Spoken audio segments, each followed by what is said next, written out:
everyone, welcome to Creatrix my dear students. We are back with a bang with लक्ष्य batch 2.0 और आप देखने जा रहे हो नेटवर्क का एक बेहतरीन lecture. But before we start, it is very important that I introduce myself for the students that are meeting me for the first time. Dear students, my name is Ankit Goyal. I got All India Rank 1 twice in GATE in 2014 and 2018. I was awarded gold medal by President of India himself in the year 2013 when I graduated from IIT. Till date, I have trained over 2 lakh students and currently I am working as a director at an academy for the GATE department.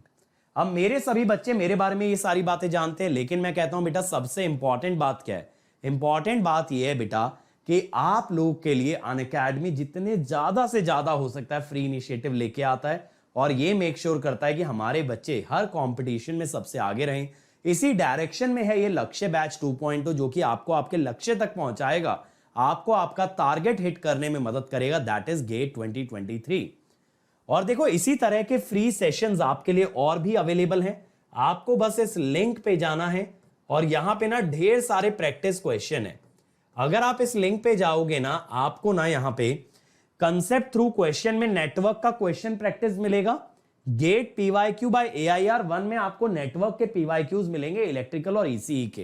तो अगर आप इस series के साथ ये दोनों series भी follow करते हो तो आपसे नेटवर्क का कोई क्वेश्चन नहीं बचेगा. That is a guarantee. कल मैंने आपको एक होमवर्क दिया था, छोटे छोटे बच्चों की तरह मैं तुम लोगों को होमवर्क भी देता हूं, है ना? तो सीरीज RC सर्किट सुना सुना लग रहा है ना नाम? ऐसा तो नहीं है भूल गए हो ट्रांजिएंट से यहां तक? इसके फेजर डायग्राम का मैंने आपको एक टास्क दिया था. ठीक, कल मैंने आपको एक चीज समझाई थी यार कि जब कभी सीरीज सर्किट के बारे में बात करते हैं तो करंट को रेफरेंस लेते हैं. क्यों लेते हैं? करंट को रेफरेंस इसलिए लेते हैं ताकि आपका दोनों डिवाइसेस में सीरीज में करंट सेम रहेगा. ठीक है, ये देखो ये है I. अब हम क्या कहेंगे कि यहां दो एलिमेंट में करंट तो सेम है लेकिन दोनों की वोल्टेज अलग अलग है, VR एंड VC. तो हम क्या बोलेंगे? देखो रेजिस्टेंस का जो वोल्टेज है that lies in same phase as current. Phi माने फेज होता है, शॉर्ट फॉर्म है, क्योंकि VR क्या होता है? IR. ऐसे कैपेसिटर में करंट लीड करता है, या ये कह दो वोल्टेज लैग करती है.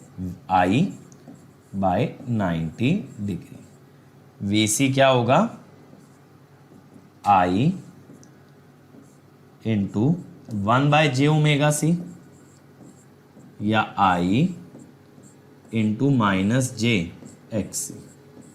ठीक है, -j का मतलब -90 डिग्री, -90 डिग्री. बात समझ में आई?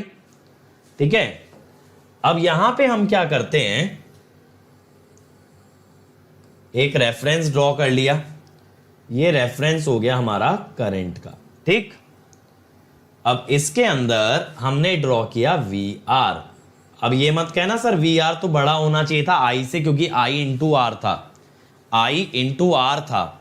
ये मत कहना, कल ही बताया था ना कंपेयर नहीं कर सकते क्योंकि एक एम्पियर में है और एक वोल्ट में है. अब VC कैसे बनाओगे? VC हमने बोला है 90 डिग्री लैग करेगा. लैग किस डायरेक्शन में करता है? क्लॉकवाइज डायरेक्शन में. अगर क्लॉकवाइज डायरेक्शन में लैग करता है बंधु तो नीचे की तरफ बनाओ, है ना? ऐसे बनाओ. तो ये हुआ आपका, थोड़ा सा ना सही कर देते हैं, थोड़ा आड़ा टेढ़ा बन गया है.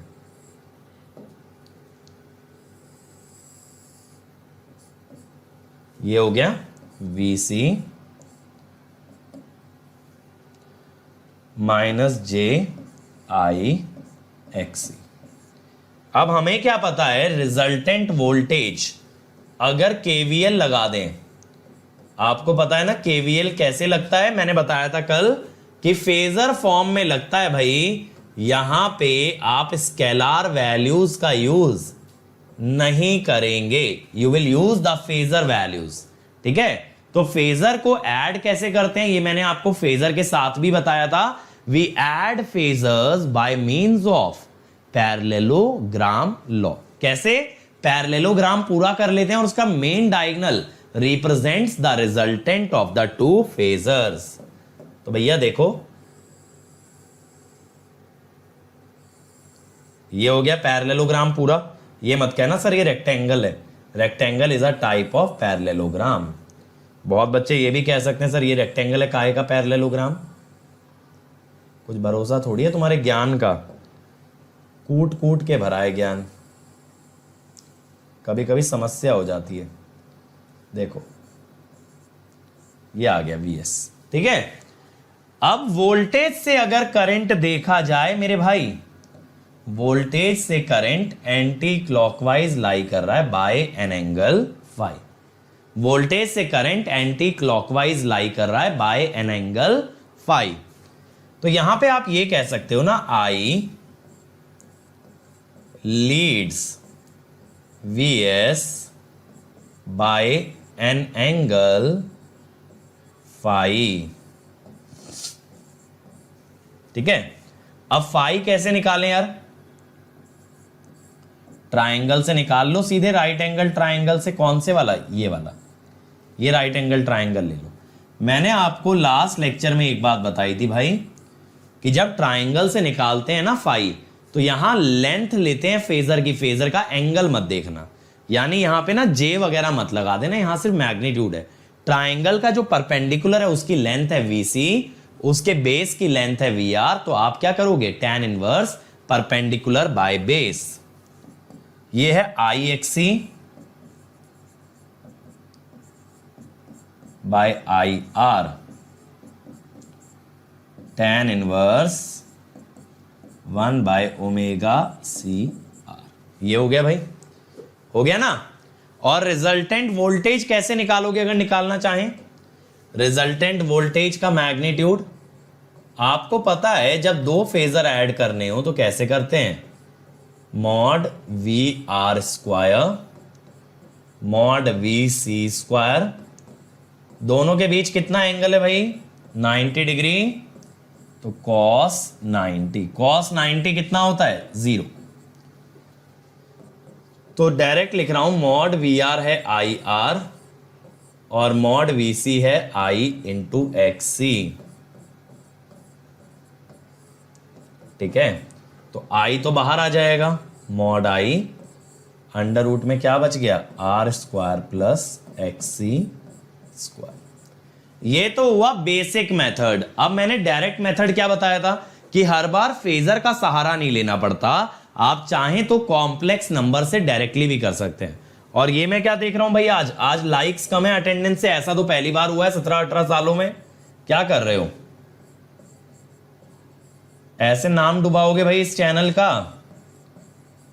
इस चैनल पे ना हमारी एक फिलॉसफी है, फिलॉसफी ये है कि it is your channel, it is your responsibility. आपके लिए चैनल बनाया गया है तो आपकी जिम्मेदारी है इसे ग्रो कराने की, हमारी नहीं है। हमारी जिम्मेदारी सिर्फ पढ़ाने की है, आपकी है ग्रो कराने की। चलो, इंपिडेंस मेथड से मैं कहता हूं सीरीज में इंपिडेंस ऐड हो जाती हैं,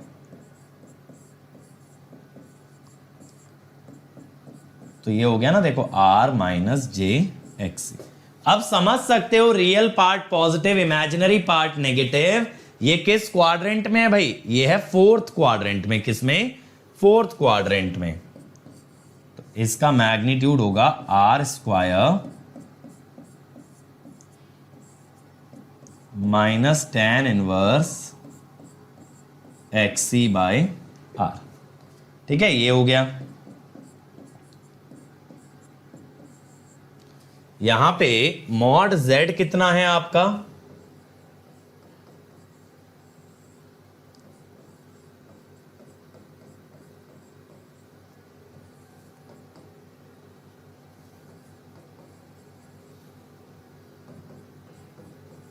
ये हुआ। अब हम क्या कहते हैं? VS is equal to IZ। अब ये तो भाई आपने रेफरेंस लिया था, z है mod z angle minus theta, तो I into mod z angle minus theta. अब यहां पे देखो एंगल ऑफ करंट 0 है, angle of voltage minus theta है, इसका मतलब है I leads Vs by theta.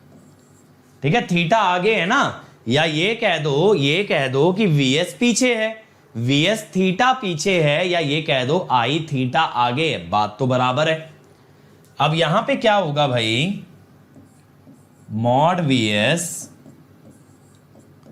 I into mod z कितना है, R square plus XC square, और angle Vs is minus theta,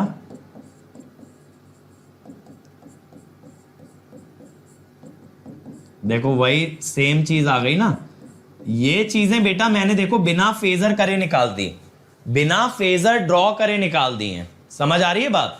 मैंने यहां कोई किसी प्रकार का फेजर नहीं बनाया, still I have obtained the result, still I have obtained the result. बात क्लियर हो रही है, बात क्लियर हो रही है सब लोगों को? जल्दी से मुझे एक बार कंफर्म कर दो कि हां सर समझ आ गया ये चीज, जल्दी से बताओ, समझ आ गया ना बढ़िया तरीके से। चल आगे चलते हैं, अब थोड़ा सा ना पैरेलल सर्किट्स में उतरते हैं। अभी आरएलसी पे नहीं जा रहा, आरएलसी एक साथ कराऊंगा, ठीक है, सीरीज और पैरेलल। चलो तो अब हम उतरते हैं सबसे पहले पैरेलल सर्किट्स में।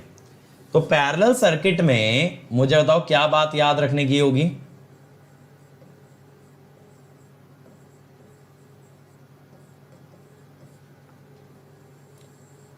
अच्छा वैसे आप एक चीज देखो, जब आरएल सर्किट था तो जैसे इंडक्टर में करंट वोल्टेज से लैग करता है, तो आरएल में भी करंट वोल्टेज से लैग ही करता है। आरसी सर्किट था, जैसे कैपेसिटर में करंट वोल्टेज से लीड करता है, तो आरसी में भी लीड ही करता है। लेकिन फर्क बस क्या है, देखो रेजिस्टेंस में current end voltage have the same phase, यानी शिफ्ट होता है 0 डिग्री। इंडक्टर कैपेसिटर में शिफ्ट होता है 90। तो जब दोनों को जोड़ दिया तो शिफ्ट 0 और 90 के बीच में होता है, शिफ्ट 0 और 90 के बीच में होता है। तो पैरेलल सर्किट लिखने से पहले ना एक पॉइंट ये लिखो, in case of resistance, in case of resistance the phase shift between, in case of resistance the phase shift between V and I is 0 degree, V and I is 0 degree। in अगला point, in inductance and capacitance, in inductance and capacitance the phase shift between, the phase shift between V and I is 90 degree, phase shift between V and I is 90 degree। So when RC or RL circuit is formed, when RC or RL circuit is formed, the phase shift lies between, the phase shift lies between 0 degree and 90 degree, the phase shift lies between 0 degree and 90 degree। समझ गए, समझ आ गया ना। तो जब R है तो 0 degree, L और C में 90, जब दोनों कंबाइन होंगे तो बिटवीन 0 एंड 90। चलो अच्छा अगला पॉइंट एक और लिख लो, इन कैपेसिटिव सर्किट्स, इन कैपेसिटिव सर्किट ब्रैकेट में लिख लेना RC। कैपेसिटिव का मतलब प्योरली सी नहीं होता, कैपेसिटिव का मतलब RC. In capacitive circuits current leads the voltage, current leads the voltage, while in inductive circuits bracket में लिख लो RL, while in inductive circuit current lags the voltage. In capacitive circuit current leads the voltage, while in inductive circuit current lags the voltage. अब आप लोग बेटा मुझे ये बता रहे थे पैरेलल सर्किट में क्या बात ध्यान रखने की है, तो एक बच्चे ने लिखा है ज्योत्सना ने कि भाई वोल्टेज सेम होगी, बिल्कुल। तो इसके अंदर ये वाला पॉइंट लिखो, since voltage is same, since voltage is same across all elements,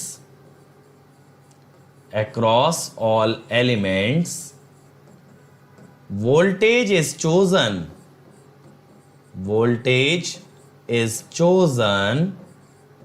as reference,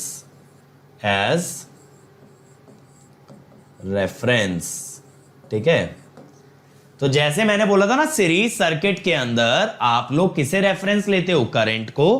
parallel के अंदर आप लेते हो वोल्टेज को।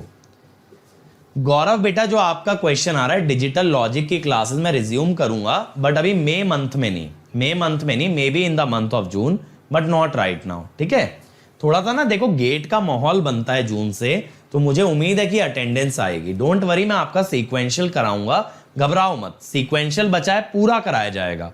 और इवन जो बच्चे इस क्लास में ही बैठे हैं वो भी चाहें तो आ सकते हैं। मैं सीक्वेंशियल पूरा पढ़ाऊंगा, 0 से लेकर एडवांस लेवल तक। जिसको करना है वो आ सकता है, ठीक है। कंप्यूटर साइंस के लिए कराऊंगा। बस फर्क इतना होता है, वहां पे क्वेश्चन थोड़े से हल्के होते हैं as compare to electrical EC, लेकिन कंटेंट सेम होता है, concept wise it is equal. तो आप लोग भी चाहे तो कर लेना। चलो, अब देखो यहां पे सबसे पहला मैं सर्किट ले रहा हूं, पैरेलल आरएल सर्किट। अब देखो मैंने आपको क्या बता रखा है। मैंने आपको ये बताया था ना, पैरेलल सर्किट में सोर्स कैसा दिखाना, करंट सोर्स। तो आपने ये दिखा दिया, ठीक।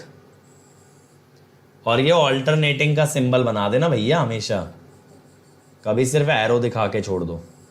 ऑल्टरनेटिंग का सिंबल ये बताता है कि source is alternating in nature. अब हमने क्या बोला भाई, कि यहां पे ना वोल्टेज सेम होगी और यहां दो करंट होंगे, एक रजिस्टर का और एक इंडक्टर का।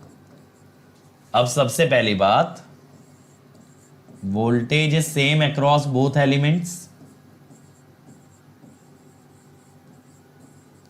Voltage is same across both elements. इसके अलावा आप क्या जानते हो भाई?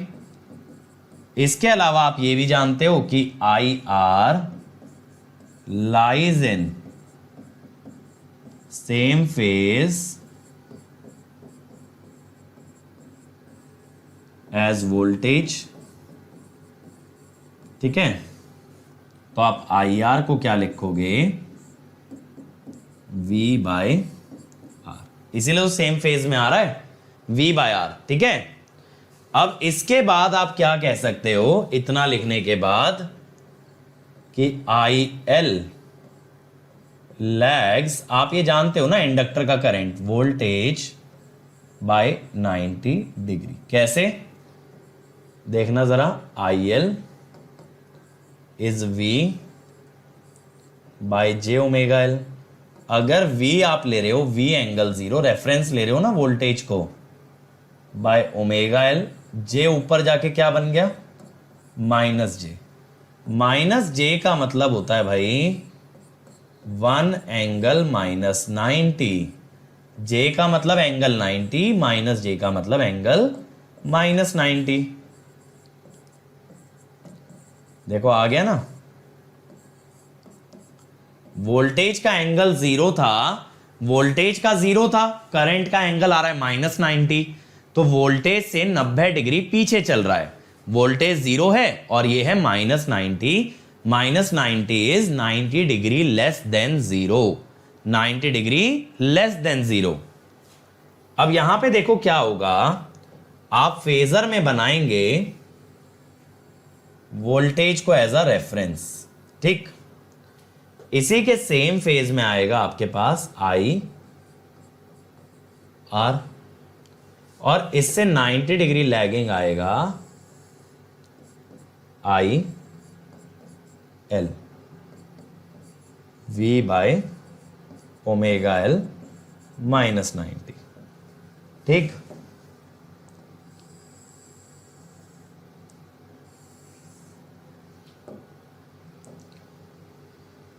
चलो इसी से बनाते हैं। लाइन जो है ना सही जा नहीं रही। चलो एक काम करते हैं, आज लाइन वाला टूल लगा के देखते हैं। इसमें तो बहुत सारे फंक्शंस है ना अपने पास।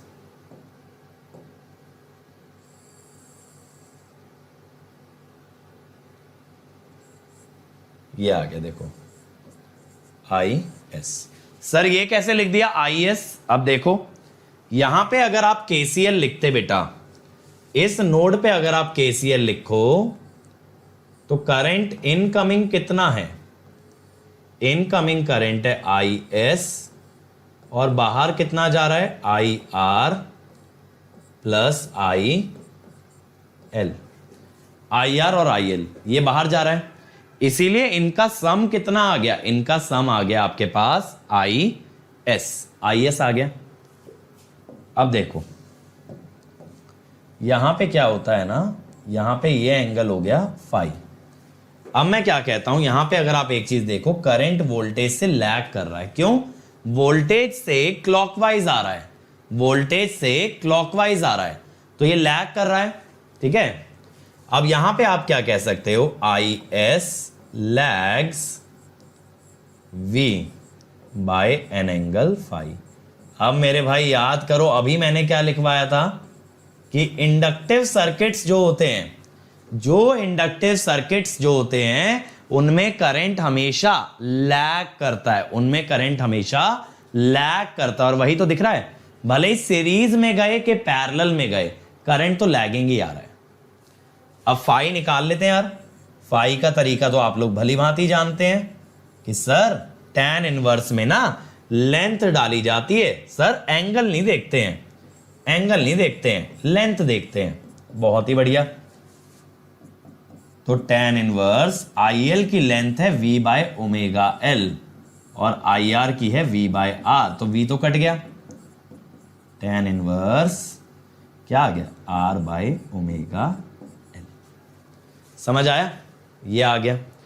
और अगर मॉड IS निकालना है भाई, जब दो फेजर 90 डिग्री पे होते हैं, जब दो फेजर 90 डिग्री पे होते हैं तो मॉड IS कैसे आता है? √A² plus B²। समझ में आ रहा है ना मेरा इसको अप्रोच करने का तरीका? जल्दी बताओ, समझ रहे हो या नहीं? समझ रहे हो अप्रोच? चिंता ना करो, इस पे न्यूमेरिकल भी कराएंगे। ठीक है, मैंने बोला है ना AC एनालिसिस इस तरह से रेडी करेंगे यार कि मतलब जिंदगी में कभी AC से नहीं डरोगे। घर वाले AC से तो नहीं डरते हो भैया, ये नेटवर्क वाले AC से, उससे डरोगे नहीं, सामना करोगे और जीतोगे। थैंक यू बेटा दीपू, अगर आपको फायदा हो रहा है मेरे लेक्चर्स से, और मैं उम्मीद करता हूं जितना फायदा आपको मशीन या डिजिटल से हुआ है उतना ही फायदा नेटवर्क से भी। ठीक है, और पावर सिस्टम भी देखना भाई, पावर सिस्टम भी गजब बना हुआ है कि नहीं है भाई? पावर सिस्टम की प्लेलिस्ट कैसी है? अब देखो यहां पे हम लोग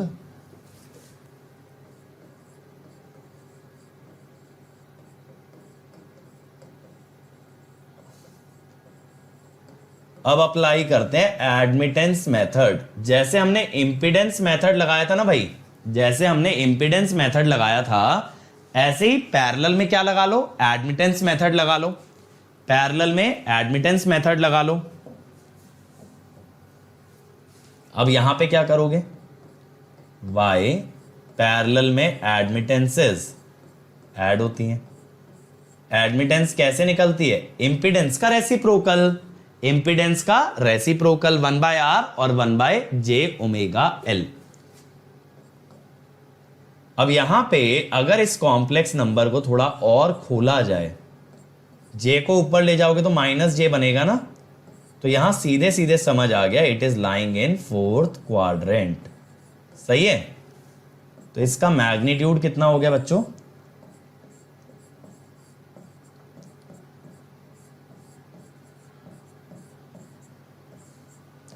फोर्थ क्वाड्रेंट का angle minus tan inverse 1/ω_L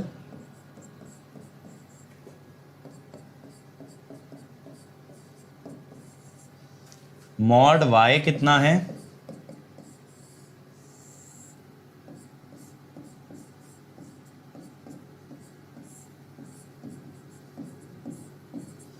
और थीटा कितना है,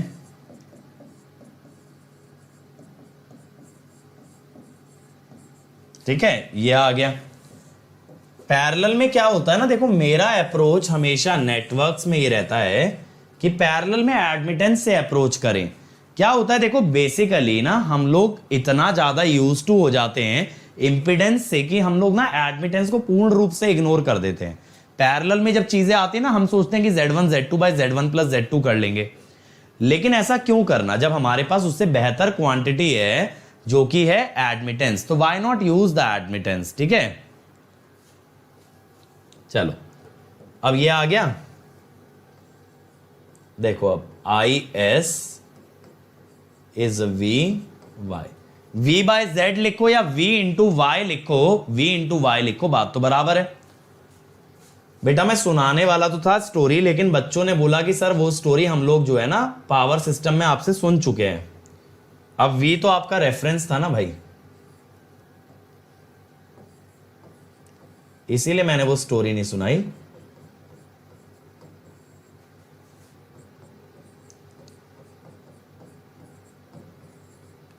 अब देखो जरा मैग्नीट्यूड कितना आ गया इसका, v into mod of Y. देखो यही आ रहा था ना पहले भी, अभी पीछे जो निकाला है वो यही तो आया है। और एंगल कितना आ गया, minus theta which is minus tan inverse theta कितना है, आर बाय ओमेगा एल। अब देखो वोल्टेज का एंगल जीरो, करंट का माइनस थीटा, तो आप कह सकते हो I S lags voltage by an angle theta. Current का नेगेटिव में आ रहा है ना, तो जीरो से तो कम ही है, तो थीटा एंगल से ये लैग कर रहा है। ये समझ आ गया, ये समझ में आया। Admittance method, LC series circuit, LC oscillator तो करा चुका ना, एसी में एलसी सर्किट, ये आपका रेजोनेंस में आएगा, ठीक है। सिग्नल आएगा सत्यम, जल्दी आएगा लक्ष्य बैच में। चलो ये क्लियर हो गया भाई यहां तक। अब आगे चलते हैं, अब ये वाला ट्राई करोगे, मेरे साथ साथ बनाना, चलो मेरे साथ साथ बनाओ आप लोग। आरसी पैरेलल सर्किट, साथ साथ चलो यार, मजा आएगा।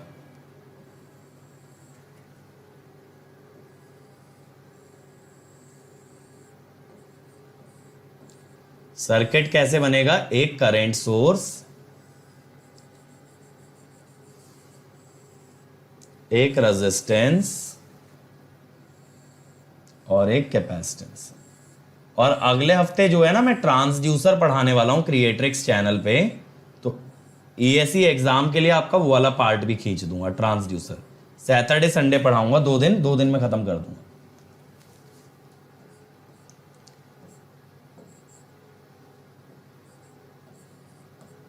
पहले तो देखो ये सर्किट बना लो, और अब मुझे बताओ करंट और वोल्टेज का रिलेशन क्या होगा फॉर आर एंड सी, ठीक है, फॉर आर एंड सी। अभिनव देखो हो गए ना बेटा तुम लोग चालू। करेंटली रनिंग सब्जेक्ट से ज्यादा मतलब होता है कि नेक्स्ट सब्जेक्ट कौन सा आएगा। नई चीज की इतनी आदत पड़ गई है। एक छोटी सी बात बताओ, बचपन में कभी माँ बाप किताबें दिला के लाते थे, तुम ये तो नहीं पूछते थे कि पापा अगले जो क्लास होगी ना हमारी उसकी बुक्स कौन कौन सी आएंगी? पढ़ते थे ना पहले, एक साल जो किताबें सिलेबस में लगी होती थी पहले वही पढ़ते थे, फिर जो अगले साल आने वाला होता था वो अगले साल, ठीक है। तो इसीलिए बेटा पहले जो चीजें चल रही हैं उन पे ध्यान दो, उसके बाद जो चीजें आने वाली हैं उन पे ध्यान देंगे। अभी से क्या करेंगे उन चीजों पे ध्यान देके, सोचो ना भाई।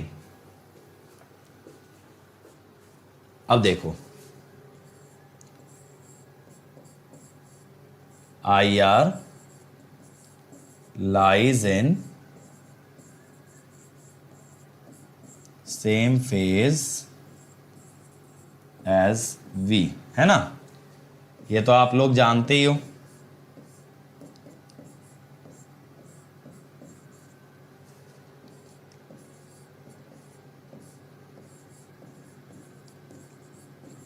IC leads V ये भी आप जानते हो लास्ट लेक्चर से। अब ये कैसे लिखते हैं देखो, V बाय उसकी impedance 1 by j omega C, ये आया ना। तो इससे अगर आप IC लिखोगे ना तो क्या लिखोगे, omega C angle 90 multiplied by V angle 0, तो ओमेगा सी वी एंगल 90, ये आया। ठीक है, ये आ गया। ये बात क्लियर है। अब यहां पे देखो, अब फेजर डायग्राम बनाएंगे। बेटा मैंने पावर सिस्टम में ना HVDC में सुनाई थी वो कहानी, एडिसन और टेस्ला वाली, सुनना जरूर, अच्छी कहानी है।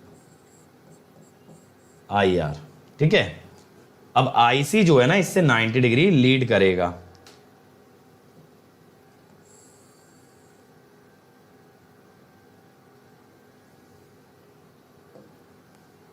यह आ गया भाई IC, ठीक है, ओमेगा सी वी।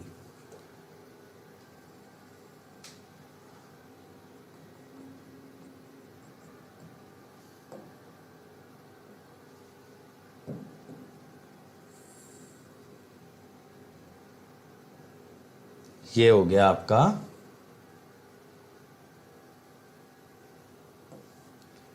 IS। कैसे हो गया देखो, मैंने बताया था ना, जब कभी KVL KCL लगाओगे AC सर्किट में तो फेजर फॉर्म में लगाना भाई। IS is IR plus IC। अब यहां पे अगर आप देखें तो IS leads V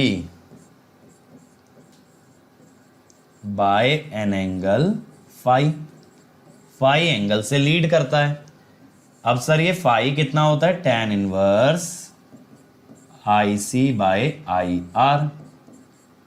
tan inverse, यहां सिर्फ मैग्नीट्यूड की बात होगी भाई,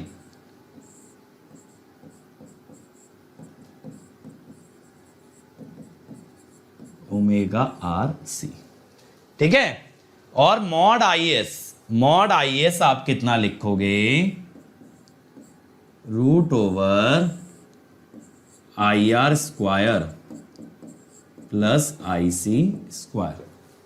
IR square plus IC square कितना हो जाएगा, अगर आप यहां वैल्यू डालो ना, चेक करना, यही बनेगा ना। IR की जगह डालोगे V बाय R, IR की जगह डालोगे V बाय R, तो IR का जो स्क्वायर होगा वो होगा V बाय R का स्क्वायर। तो V तो बाहर आ गया, क्या बचा अंदर, 1 बाय R स्क्वायर। IC की जगह डालोगे ओमेगा सी वी, V बाहर आ गया, अंदर बचा ओमेगा C का स्क्वायर। तो ये तो हुआ हमारा स्टैंडर्ड मेथड, जहां पूरा फेजर डायग्राम हम ड्रॉ करके सब कुछ करते हैं। अब मैं दूसरे मेथड पे चलता हूं जो कि आप भली भांति जानते हो, called as the admittance method. क्या कहलाता है, एडमिटेंस मेथड। ठीक, अब सर ये एडमिटेंस मेथड कैसे लगाएंगे, बेटा अब तक तो ये सीख ही गए हो आप। कैसे लगाते हैं, पैरेलल में एडमिटेंसेस ऐड होती हैं। 1 बाय जे ओमेगा सी का रेसिप्रोकल क्या होगा, जे ओमेगा सी। यहां देखो, अगर रियल और इमेजिनरी दोनों पार्ट पॉजिटिव हैं, तुरंत क्वाड्रेंट जज कर लो, कौन सा क्वाड्रेंट है ये, फर्स्ट क्वाड्रेंट। ठीक, तो यहां पे आप क्या लिखोगे, 1 बाय R का स्क्वायर प्लस ओमेगा सी का square, angle tan inverse omega C by 1 upon R, तो mod by angle theta. Mod y है 1 बाय R स्क्वायर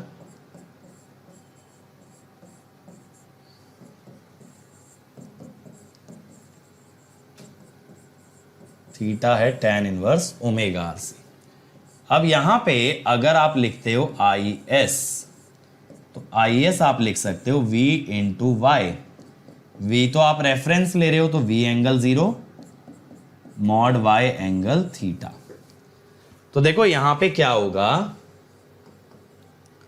देख रहे हो ना, ये जो एडमिटेंस वाला मेथड है काफी छोटा पड़ता है। तो मॉड IS कितना हो गया आपका,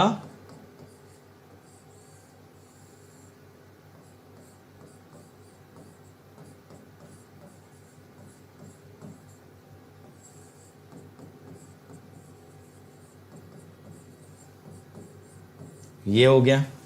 तो यहां पे देखो एंगल ऑफ IS है थीटा और एंगल ऑफ वोल्टेज है 0। तो आप ये कह सकते हो ना, IS leads voltage by theta. तो देखो यही तो मैंने बोला था, कैपेसिटिव सर्किट में current will lead the voltage, current will lead the voltage. तो एक बार ये वाला पॉइंट लिख लेना। अच्छा चलो, ये तो मैं लिखवा ही चुका था, तुम्हें प्रूफ भी हो गया कि सीरीज सर्किट हो या पैरेलल सर्किट हो, चीजें सेम रहती हैं, लेकिन एक डिफरेंस आता है। एक पॉइंट ये लिखो, in case of series circuit, in case of series circuit the angle of lead and lag, in case of series circuit the angle of lead or lag is governed by, ठीक है, is governed by the angle of impedance, ठीक है, is governed by the angle of impedance। अगला point, in case of parallel circuit, in case of parallel circuit the angle of lead or lag, the angle of lead or lag between current and voltage, between current and voltage is given by angle of admittance, is given by angle of admittance। अब देखो इस चीज को अगर मैं summarise करूं आप लोगों के लिए,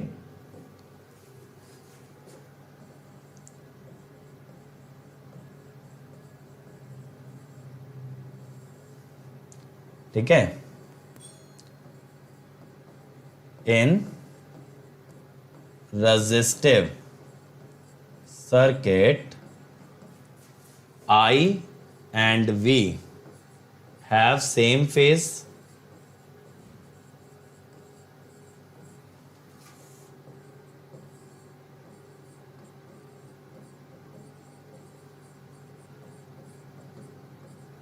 in inductive circuit I lags V by an angle phi, ठीक है, phi is equal to angle of Z for series circuit, ठीक है, and phi is equal to angle of admittance। ये समझ रहे हो ना नोटेशन, इन कैपेसिटिव सर्किट। अभी देखो मैं आरएलसी सर्किट पे नहीं जा रहा हूं, आरएलसी सर्किट वाला ना नेक्स्ट लेक्चर में कराऊंगा, अभी कुछ क्वेश्चंस कराऊंगा। कल वाली जो क्लास होगी ना उसमें एडवांस्ड सर्किट्स देखेंगे। अब सर ये एडवांस सर्किट क्या होते हैं, कल बड़ा मजा आने वाला है। आरएलसी तो कराऊंगा, बाकी कुछ एक सर्किट आपके लिए सरप्राइज है, ठीक है। कल क्या देखने वाले हैं, मजा आएगा, लिटरली यू विल एंजॉय। अगर फेजर ड्रॉ करना सीखने में मजा आ रहा है ना, तो कल आपका फेजर एक तरह से ना फुल फ्लेजेड तैयार करा दूंगा। कल आपको फेजर में भयंकर क्लैरिटी मिल जाएगी, ठीक है। चलो ये क्लियर हो गया भाई, यहां तक क्लियर है ना। अच्छा अगर कभी चलो ये भूल गए कि एंगल ऑफ इंपिडेंस या एंगल ऑफ एडमिटेंस आता है, इसका क्या लॉजिक है, इसका देखो ऐसे डेराइव हो जाता है। एग्जाम्पल के तौर पे, इफ वोल्टेज इज रेफरेंस, ठीक है। थोड़ा सा देखो यार मैं स्लो चल रहा हूं, मैं जानता हूं, लेकिन इसलिए चल रहा हूं ना कि एक एक पॉइंट को इतना उजागर कर दिया जाए कि कल को ना यार आप लोग को ये ना लगे कि ये चीज कैसे आ गई। करने को मैं बहुत सारी चीजें डायरेक्ट लिख सकता हूं, लेकिन आप लोगों के लिए ना हर चीज डिराइव करके दिखा रहा हूं। तो देखो जरा, है ना। तो अगर आप देखोगे angle between I and V is theta. सही है, सही है। तो इसीलिए आप ये कहते हो कि जो इंपीडेंस या एडमिटेंस का एंगल है ना, वही एंगल करंट और वोल्टेज के बीच में बनता है। तो अगर आपने इंपीडेंस या एडमिटेंस का एंगल निकाल लिया तो आपने करंट और वोल्टेज के बीच का एंगल फाइंड आउट कर लिया। तो यार देखो, हमेशा कोशिश ये करना कि ज्यादा से ज्यादा क्वेश्चन, अगर आपको एडवांस सब्जेक्ट्स में कमांड पानी है ना, तो ऐसे करो। हर बार यार फेजर ड्रॉ करना ना is not a good idea. मैं आपको ऑनेस्टली बताऊं, अगर मैं सिर्फ नेटवर्क पढ़ाता होता ना बेटा, तो मैं अपनी धाक जमाने के लिए मैं आपको ये जरूर कहता कि यार हर बार फेजर बनाओ, क्लैरिटी वहीं से मिलती है। लेकिन मैं आपको ये बता दूं, फेजर से क्लैरिटी बहुत मिलेगी, रैंक नहीं मिलेगी।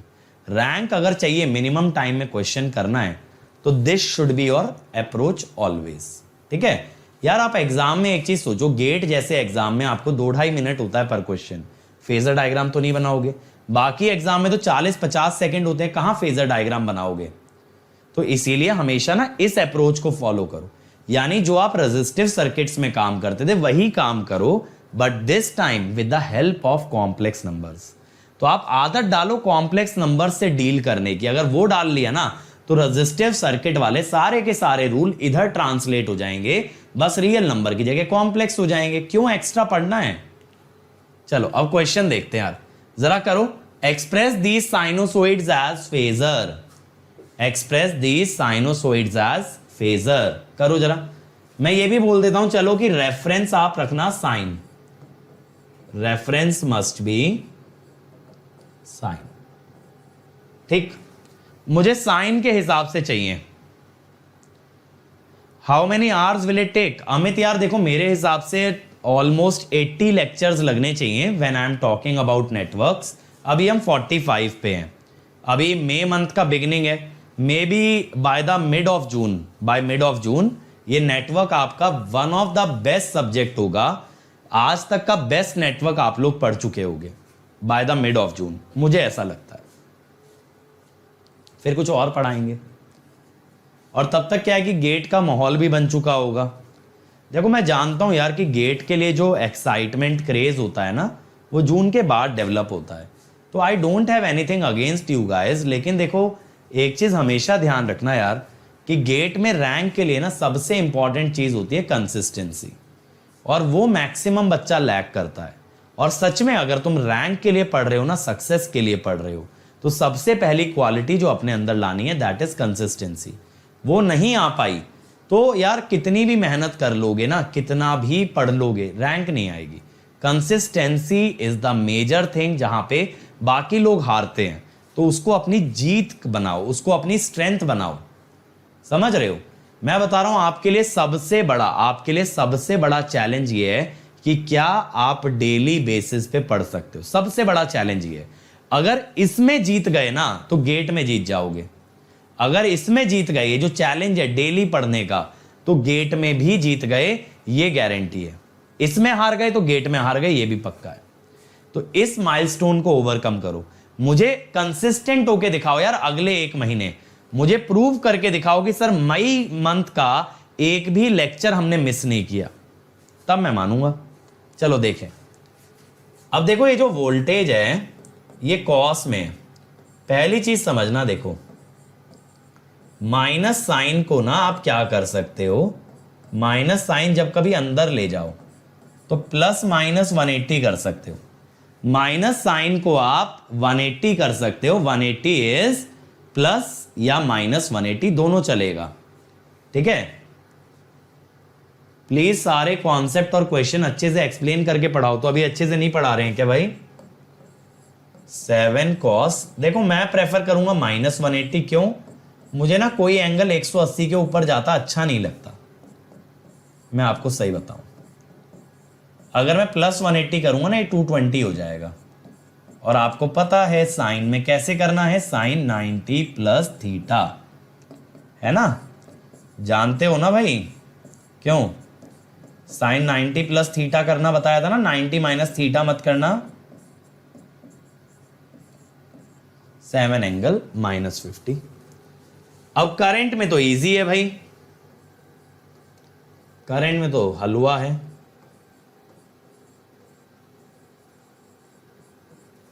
अच्छा मुझे ये बताओ कि क्या आप यहां पे दोनों फेजर एक एक्सिस पे बना सकते हो? क्या आप यहां पे दोनों फेजर एक एक्सिस पे बना सकते हो? जल्दी बताओ, जल्दी बताओ, क्या दोनों फेजर एक एक्सिस पे बन सकते हैं? इतने बाकी बच्चे नेक्स्ट क्वेश्चन पे ध्यान दें। Use the phasor approach, determine the current IT in a circuit described by the integro differential equation. Integro differential equation मैंने आपको पहले भी बताया था ना, जिस डिफरेंशियल इक्वेशन में इंटीग्रेशन और डिफरेंशिएशन दोनों चीजें होती हैं, वो से हम कहते हैं इंटीग्रो डिफरेंशियल इक्वेशन। बिल्कुल, दोनों फेजर एक एक्सिस पे नहीं बन सकते। उसका रीजन क्या है? दोनों की फ्रीक्वेंसी अलग अलग थी। देखो, एक की 2 है फ्रीक्वेंसी और एक की 10 है, तो you can't draw both the phasor at the same axis. चलो अब ये वाला करो। इंटीग्रो डिफरेंशियल इक्वेशन से आपको क्या बताना है? आपको यहां पे ये बताना है what is I of t। यानी पहले आप टाइम डोमेन से जाएंगे फ्रीक्वेंसी डोमेन, और फिर आप फ्रीक्वेंसी डोमेन से वापस आएंगे टाइम डोमेन। करो भाई, come on come on come on everyone.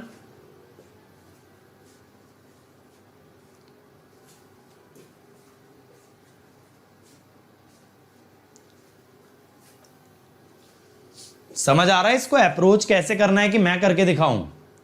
जैसे आप डिफरेंशियल इक्वेशन लैपलास से सॉल्व करते हो ना बेटा, सेम चीज है, यहां सेम चीज है, बस लैपलास की जगह यार फोरियर ले लो, लैपलास की जगह फोरियर ले लो, बाकी सब एग्जैक्टली सेम है।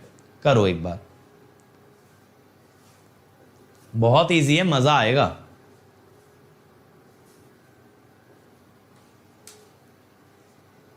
अच्छा वैसे ये बताओ, कभी फेजर इतनी बारीकी से डील किया है कि एक एक सर्किट पे इतना काम, एक एक फेजर ड्रॉ करना, उसका न्यूमेरिकल एनालिसिस और फेजर एनालिसिस दोनों देखना।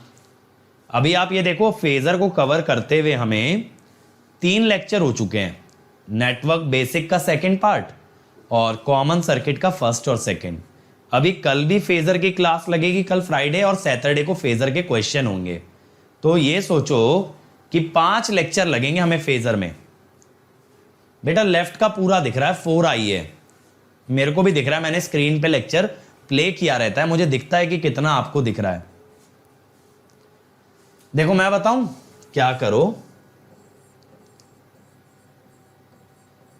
कन्वर्ट, अच्छा ध्यान से देखो अब मेरी बात, इनटू फ्रीक्वेंसी डोमेन।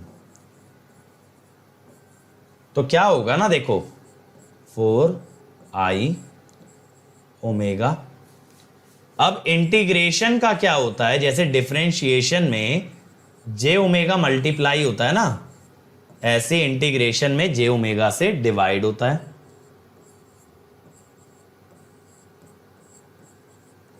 और इसको तो फेजर में लिख लो भाई, लेकिन मेरे बच्चों एक बात का ध्यान देना, समझे? डेरिवेटिव का मतलब होता है multiplication, multiplication by j omega. Integration का मतलब है डिवाइड बाय जे ओमेगा, ठीक है, divide by j omega. D by d t becomes j omega and integral becomes 1 by j omega. अच्छा देखो एक चीज और देखो, यहां ओमेगा है 2, फ्रीक्वेंसी कितनी दे रखी है 2। अब यहां जहां जहां ओमेगा होता ना, जहां जहां ओमेगा होता, यहां पे आप 2 रख दो, आई के अंदर मत रख देना। देखो 8 बाय जे ओमेगा, समझ रहे हो, 3 जे ओमेगा आई ओमेगा 50 एंगल 75, क्योंकि सोर्स की फ्रीक्वेंसी 2 है ना। देखो हमेशा ये ध्यान रखो, एज लॉन्ग एज एक नेटवर्क लीनियर है, तो जितनी फ्रीक्वेंसी का सोर्स लगाते हैं उतनी ही फ्रीक्वेंसी का करंट आता है। तो ये नेटवर्क लीनियर है। सर क्यों लीनियर है? क्योंकि बेटा इस नेटवर्क में बन रही है डिफरेंशियल इक्वेशन, वो भी लीनियर डिफरेंशियल इक्वेशन। अगर कोई भी नेटवर्क लीनियर डिफरेंशियल इक्वेशन से डिफाइंड है तो that network will be linear. अगर लीनियर है तो जितनी फ्रीक्वेंसी का वोल्टेज लगाओगे उतनी ही फ्रीक्वेंसी का करंट भी पाओगे। अब देखो यार, ये जरा अब थोड़ा सा ना फास्ट कर लेते हैं, बहुत बच्चों की तरह पढ़ा दिया, ठीक है। अब तनिक कैलकुलेशन फास्ट कर लेते हैं जल्दी से। कौन बच्चा मुझे बताने वाला है आई ओमेगा? बेटा देखो, ये क्वाड्रेंट की आदत डाल लो। मैं जानता हूं आप लोगों ने क्वाड्रेंट बहुत अच्छे से नहीं पढ़े होंगे पहले। देखो अब ये 4 - J10 कौन से क्वाड्रेंट का ये कॉम्प्लेक्स नंबर? ये है फोर्थ क्वाड्रेंट का। किसका है? फोर्थ क्वाड्रेंट का। अगर बच्चों ये फोर्थ क्वाड्रेंट का है तो आप कैसे लिखोगे इसका एंगल?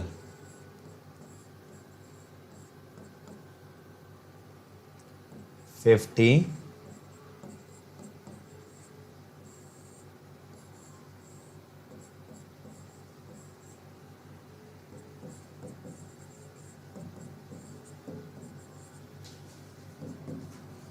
ठीक है।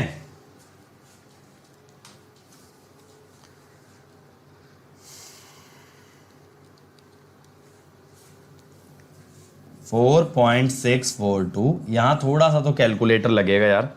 अच्छा देखो, ये जो एंगल नीचे नेगेटिव है, ध्यान से देखो, ये जो एंगल नीचे नेगेटिव है, जब इसे ऊपर ले जाएंगे तो ये क्या बनेगा? पॉजिटिव। तो 75 में ना ऐड हो जाएगा 143.198। समझ रहे हो? ये मैंने यूलर्स थ्योरम में बताया था ना, जब किसी कॉम्प्लेक्स नंबर को डिनोमिनेटर में रखते हैं तो उसका एंगल ऊपर ले जाते हुए नेगेटिव कर देते हैं। तो यहां से आई टी कितना बन गया? देखो ये हो गया मैग्नीट्यूड कॉस क्या है 2t प्लस, इसको राउंड ऑफ कर देता हूं ये, ठीक है। कैसे लिखा देखो, यहां पे आप मैक्सिमम वैल्यू यूज किए थे ना फेजर में। जब आपने 50 एंगल 75 लिखा तो आप वोल्टेज की कौन सी वैल्यू यूज किए? आप वोल्टेज की यूज किए मैक्सिमम वैल्यू। इसीलिए जब आपने करंट निकाला तो करंट की भी कौन सी वैल्यू आई? Peak value. मैं लिख भी देता हूं, देखो यहां पे आपने यूज किया पीक वैल्यू। जब आपने फेजर बनाते हुए पीक वैल्यू लिया तो आउटपुट में भी कौन सी वैल्यू मिलके आई आपको? Peak value. ये पीक वैल्यू ही आई, सही। चलो अब ये वाला देखो यार, एट ओमेगा 1 रेडियन पर second find the input admittance. जल्दी से निकाल दो। 1 रेडियन पर सेकेंड पे इस सर्किट का एडमिटेंस पूछा है। Come on everybody, I hope कि आप लोगों को विजिबल है। ये 1 फैरेड है और ये इंडक्टर 2 हेनरी है, ठीक है। 1 फैरेड एंड 2 हेनरी। चलो बनाओ फटाफट इसको। मजा आ रहा है भाई एसी एनालिसिस का। मैं जानता हूं कैलकुलेशन में थोड़ी सी दिक्कत आ रही है, लेकिन बाकी का प्रोसेस एंजॉय करो। और जिस दिन कैलकुलेशन में तुम लोग एंजॉय करने लगे ना, कैलकुलेशन में जिस दिन तुम एंजॉय करने लगे उस दिन मैं कह रहा हूं तुम ट्रू इंजीनियर बनोगे। क्योंकि इंजीनियर्स जो होते हैं ना, उनका मैथमेटिक्स वाला पार्ट हमेशा स्ट्रांग होना चाहिए। इंजीनियर और डॉक्टर में यार एक ही तो डिफरेंस है, मैथ्स और बायो का। अब इंजीनियर्स का ही अगर मैथ्स वीक रहेगा तो कैसे चलेगा? तो इंजीनियर्स का मैथ्स सॉलिड होना चाहिए। तो आप लोग कैलकुलेशन में सॉलिड हो गए तो गेट से या किसी भी टेक्निकल एग्जाम से वैसे ही घबराना छोड़ दोगे, क्योंकि ज्यादातर जनता तो कैलकुलेशन में फंसती है। कैलकुलेशन को ना हमेशा अपनी वीकनेस से स्ट्रेंथ में कन्वर्ट करो, हमेशा। चलो विशाल सर ठीक नहीं हुए बेटा। देखो आपको मैं वंस एंड फॉर ऑल सबको रिप्लाई दे रहा हूं, विशाल सर कंप्लीटली रिकवर नहीं हुए हैं, फिर भी he is taking as many classes as possible. अब अगर वो क्रिएट्रिक्स पे मैथ्स नहीं लेंगे तो आप बोलोगे सर मैथ्स क्यों बंद कर दिया, यहां सिग्नल नहीं लेंगे तो सर सिग्नल क्यों बंद कर दिया। अभी देखो 10 तारीख से विशाल सर का क्रिएट्रिक्स चैनल पे ईएमटी का रिवीजन भी स्टार्ट होने वाला है अग्नि बैच में।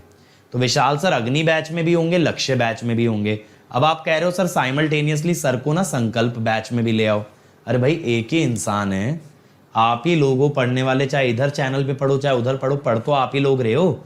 अगर एक टीचर एक समय पे इतने सारे सब्जेक्ट डील करेगा तो कैसे कर पाएगा।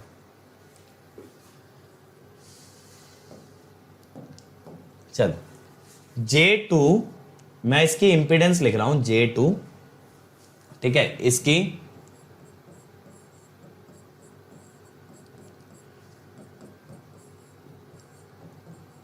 अब देखो इस सीरीज में तो क्या ऐड होगी, इंपीडेंस, मैं बोलता हूं Z1, तो Z1 क्या हो गया 1 माइनस J.5। अब पैरेलल में आप क्या कर सकते हो, Z2 बोलो यहां से, J2 पैरेलल Z1।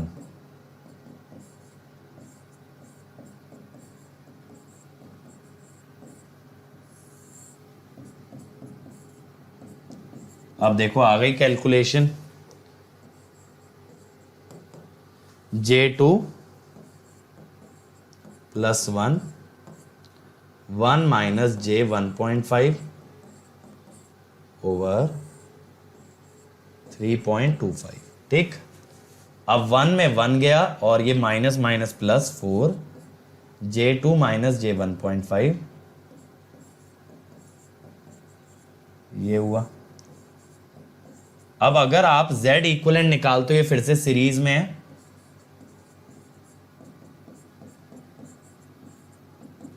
ठीक है।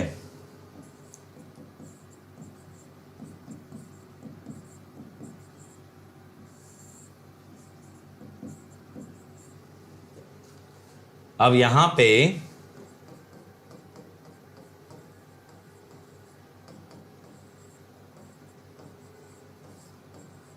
मैंने थोड़ा सा डायरेक्ट लिख दिया, रेशनलाइज कर रहा हूं मैं इसको।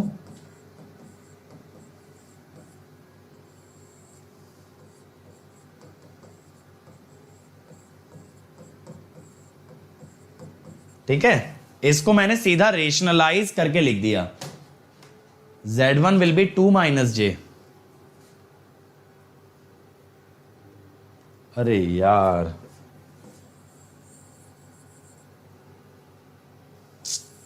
पूरी मेहनत का कचरा हो गया।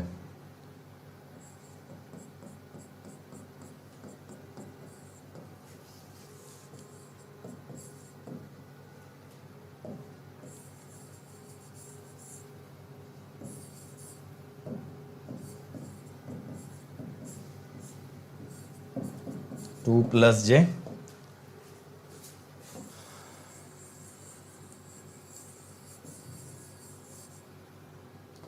तो J4 plus 2 into 2 minus J by 5,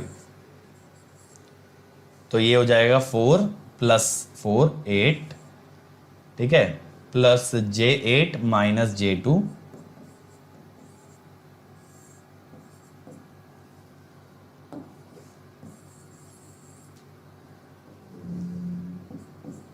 अब सही है भाई, अब बताओ यहां तक सही है। अब इसका रेसिप्रोकल ले लो, 5 इंटू 13 माइनस J6, 169 और 36 205, ठीक है, 0.317,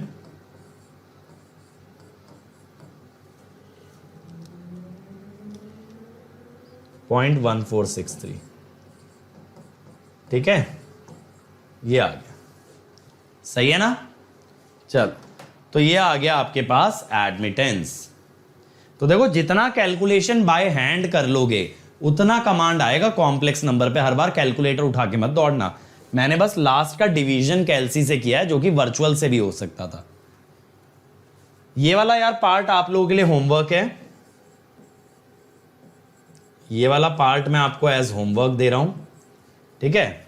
और कल हम देखेंगे थोड़े से एडवांस सर्किट्स, कल हम देखेंगे एडवांस सर्किट।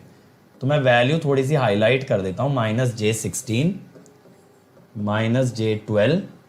तो बाय डिफॉल्ट ना आपको इंपीडेंस दे ही रखी है, यानी आपको ओमेगा वगैरह का यूज करके बनाना नहीं है,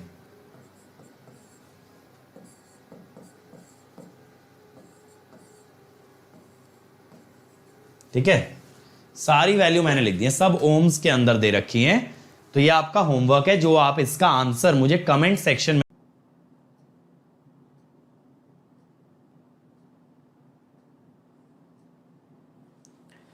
Hey everyone, so I hope you enjoyed the video बच्चों, and let me tell you little bit in detail about Unacademy and its offerings, ताकि आप लोग यार अपना सही डिसीजन ले पाओ, आप लोग डिसाइड कर पाओ आपको आगे कैसे जाना है। तो सबसे पहले मैं इंट्रोड्यूस करता हूं Unacademy लाइट।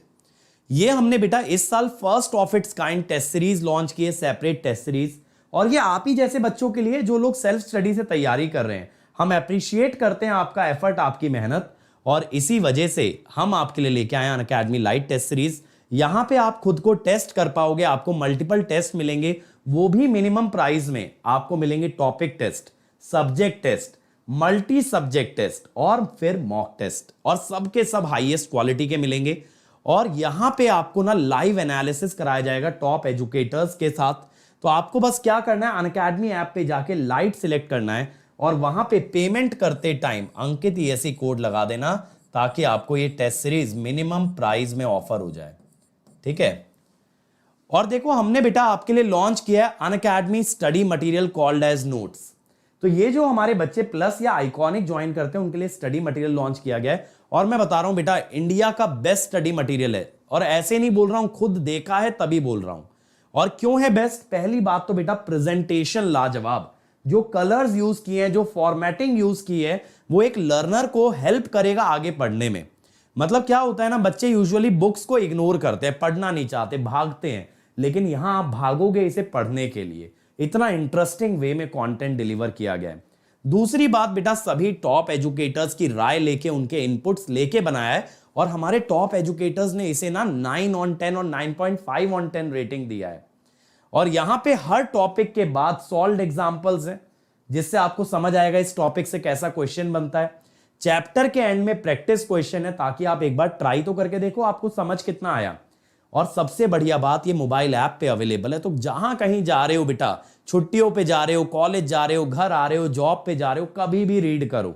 और ये हमारे प्लस और आइकॉनिक वाले बच्चों के लिए है, तो इसीलिए अगर आपको चाहिए तो आपको अनअकैडमी ज्वाइन करना पड़ेगा। और कोड आप जानते हो मेरे भाई अंकित ESE, ये कोड ना सिर्फ आपको मैक्सिमम डिस्काउंट दिलवाएगा, बल्कि आपको साथ मेरे साथ कनेक्ट करेगा। क्योंकि यार अगर मेरे साथ कनेक्ट हो गए और मेहनत कर ली तो गारंटीड रैंक है। और अगर आप आइकॉनिक लेते हो तो और मजा आएगा, क्योंकि ये सारा मटेरियल आपको घर पे डिलीवर कराया जाएगा। तो आपको बस 1 साल या 1 साल से ज्यादा का ना आइकॉनिक सब्सक्रिप्शन लेना है। और आइकॉनिक में बेटा और भी बेनिफिट्स हैं जो मैं आपको आगे बताऊंगा। और देखो यार, यहां पे अगर मैं बात करूं रिजल्ट्स की, तो आप हमारे रिजल्ट्स देखो, हम अपनी क्या तारीफ करें, हम अपने बारे में क्या बताएं, हमारे स्टूडेंट्स, हमारे रैंकर्स बता रहे हैं। तो इतनी सारी सक्सेस स्टोरीज, और ये सारे बच्चे बेटा एवरेज स्टूडेंट्स थे, जिन्होंने इस बार मचाया, और कैसे लगातार हमारे साथ मेहनत करके इलेक्ट्रिकल में बेटा 10 में से टॉप 6 रैंक्स हमने प्रोड्यूस किए, हिस्टोरिकल रिजल्ट प्रोड्यूस किया है। और आप अगले साल इस लिस्ट का हिस्सा बन सकते हो, कैसे? अनअकैडमी ज्वाइन करके, और उसमें भी using the code Ankit ESE। और देखो, अगर अनअकैडमी ज्वाइन करना है ना, तो आइकॉनिक लीजिएगा। आइकॉनिक में आपको मिलेगा ना एक पर्सनल कोच, मतलब मैं तो गाइड करूंगा, लेकिन साथ साथ एक कोच मिलेगा जो खुद भी एक टॉपर होगा, और उसका जॉब ही ये है आपको गाइड करना, आपकी प्रॉब्लम सॉल्व करना।